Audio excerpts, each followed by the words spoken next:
Heute ist mein 10.804. Tag am Leben. Ich kaufe Brötchen und frühstücke wie jede Woche mit meiner Oma.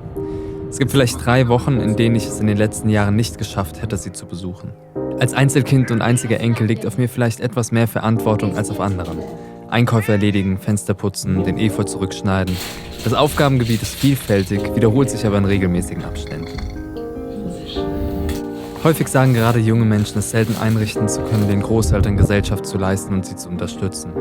Mir ist bewusst, dass wir alle furchtbar beschäftigt in unserem Leben und unseren Jobs sind. Guck mal, der Felix will dich fotografieren. Vielleicht neigt man zu Sätzen wie, ich würde ja gerne, aber ich habe einfach wenig Zeit.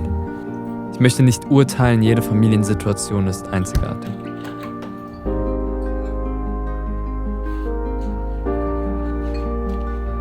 Die Frage, die man sich selbst stellen kann, ist aber folgende. Ist es wirklich die fehlende Zeit oder gibt es andere Gründe, die einen von Besuchen abhalten?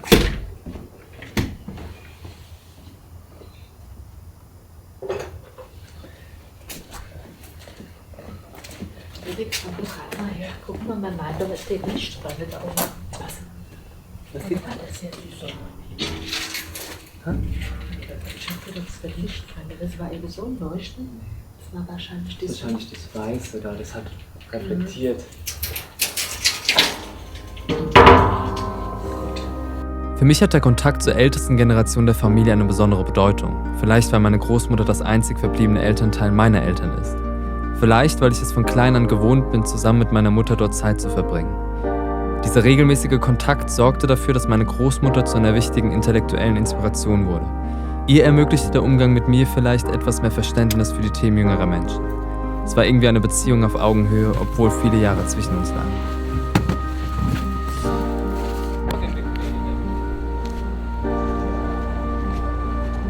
Mittlerweile hat sich die Situation verändert. Mein Großvater ist seit Jahren tot und Oma wohnt alleine mit ihrem Kater noch in dem kleinen Haus, in dem auch meine Mutter groß wurde. Die weibliche Linie der Familie zeigt ein deutlich erhöhtes Risiko, an Demenz zu erkranken. Diese Demenz sorgt mittlerweile dafür, dass sich die Besuche, Gespräche und in Teilen natürlich auch die Beziehung verändert.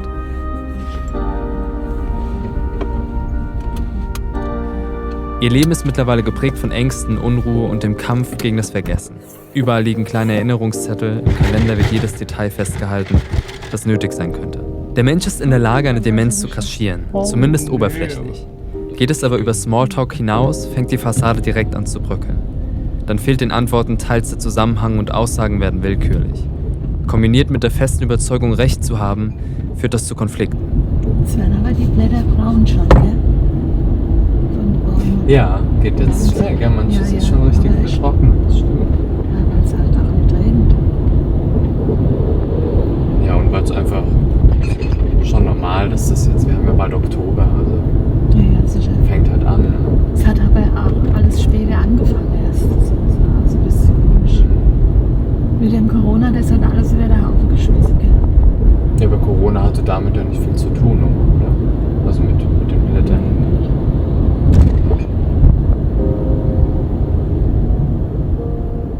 Verändert die Demenz meiner Großmutter etwas an der Regelmäßigkeit meiner Besuche?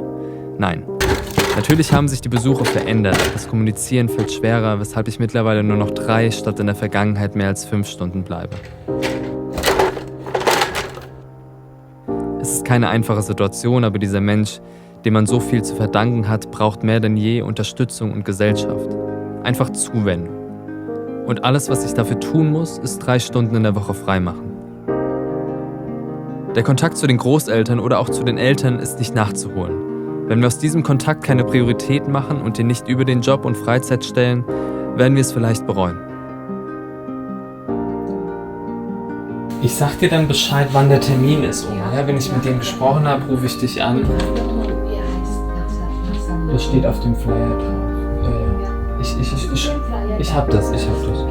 Ich schreibe dir das auf. So, dann vielen Dank für deine Bemühungen.